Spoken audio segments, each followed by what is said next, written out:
because now there's kidnapping, and you know the country we are now. At least to even raise money is a hard thing. As a small scale women farmers, we are looking for money. We are looking for money to farm. Fuel subsidy removal and declining climate conditions have been identified as some of the factors worsening small-scale farming for women in Nigeria. Members of the Smallholder Women Farmers Organisation in Nigeria, SWOFON, have decried the rising cost of transportation, fertilizers, and implements which they say threatens food security in the country. In Jigawa, the subsidization of fertilizers by the state government has not helped the situation due to declining purchasing power of smallholder women farmers in the state. They are finding it difficult because there are no much finances to finance their farming activities. Even recently, the Jigawa state government reduced the cost of fertilizer from the present rate that is being sold at the market. The government has reduced it to 30% where people can go and access it. But even with that, our women farmers are not capable enough to buy that one, because the NPK that is being sold at the rate of 26,000 in the market, it is now being sold in the Jigawa State Agricultural Company Limited, that's JASCO, at the cost at the rate of 16,000 naira. But with that, our women farmers are not able, are not capable to buy. You understand?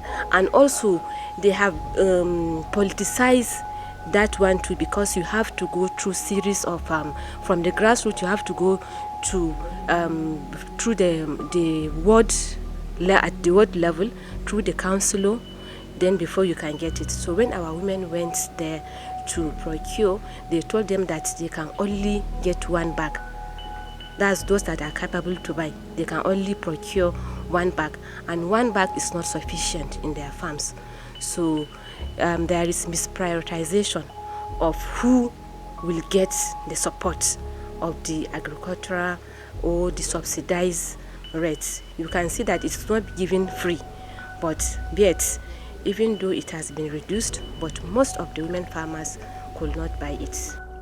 SWOFON National President Mary Afan said the increase in the cost of transportation has made smallholder women farmers unable to access farm inputs and movements to markets difficult. The ensuing rise in the cost of farm input and transportation had profound implications, particularly on smallholder women farmers who are the backbone of our agricultural industry.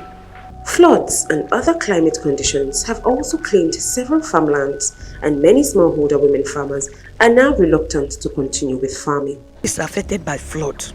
Almost all the local governments, especially 11 local governments that's farming rice, is affected by local government.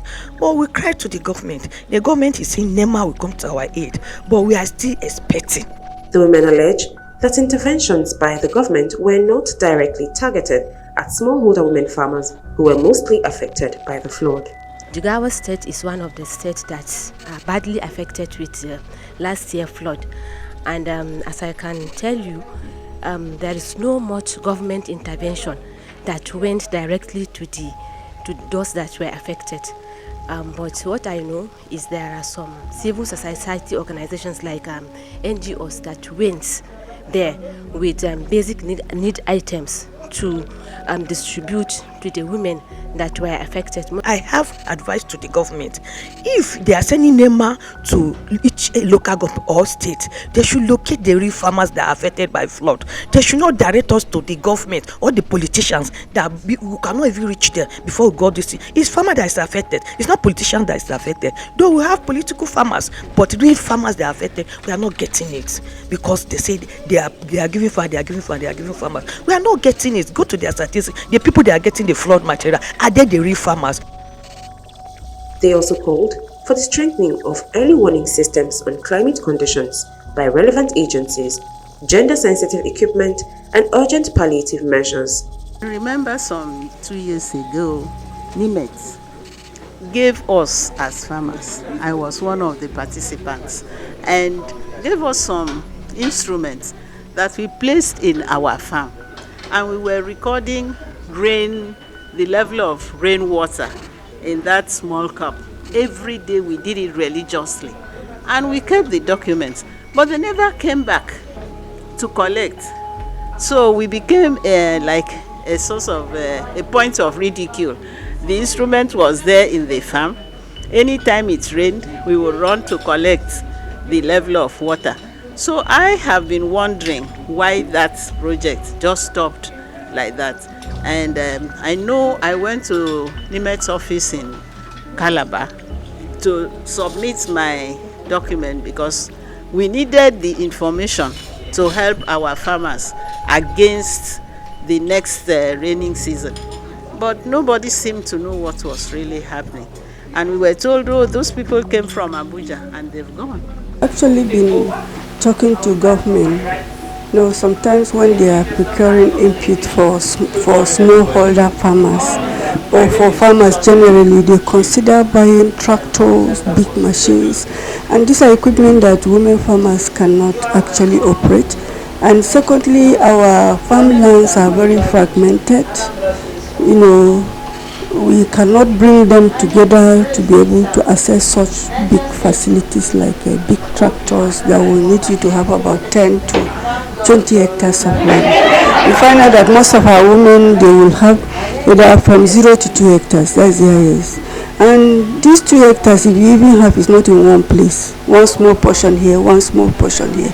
So we talk to government for the provision of small equipment that these women can operate in their own farms, like power tillers, that they can just operate and move it in their farm from one farm or the other.